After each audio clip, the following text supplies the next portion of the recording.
Okay, so to install the backside pad, you slip it into the bottom like so.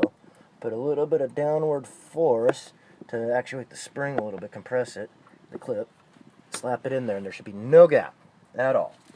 Then we come over to the front side, and it's a little trickier because you got to get past that bar once again.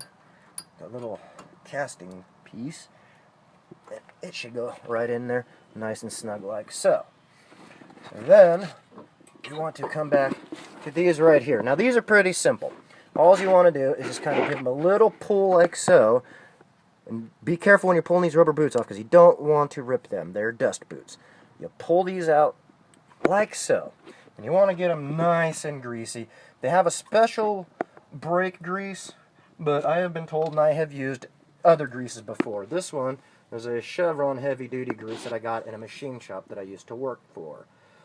So we'll just put a bunch of it like that. And I figure the more you have, the less you'll squeak. And the more it'll work easily. And then you can just push it in and keep pushing until it snaps right back on. You see? No seal. Or a good seal. No break. Then you come up to the top and do the same thing. You can tell these are pretty old because they're pretty dry. And we'll do the same thing.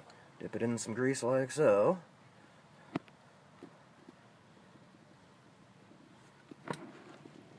More the merrier. Sometimes it's just humane to put a little lube. That goes in like so. Okay, so what we're going to do here is recess the brake piston into the cylinder. Now you could take your C-clamp and mount it so that it's on this backing nut right there, like so. Take a brake pad, the old existing brake pad, not the new one, and set it on there and clamp it like so, and just keep twisting your C-clamp until it pushes it in. Or you can go to your local hardware store, buy one of these between $7 and $10 depending on the store in the area. You just set it in there like that, same concept, put the brake pad, and you just twist it. And it pushes it back nice and evenly.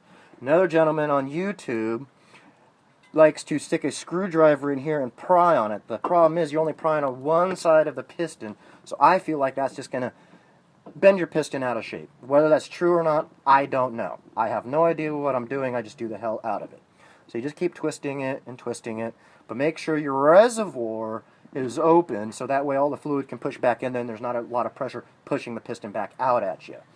So you just keep twisting and twisting, and as you can see, it's kind of recessing back in there. And you just keep going until it's nice and flush.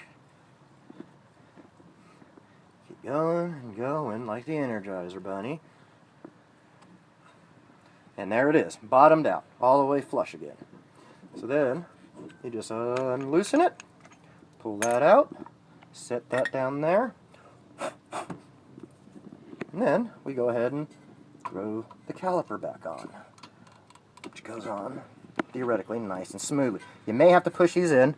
They do push in nice and easily. You just push them in like so.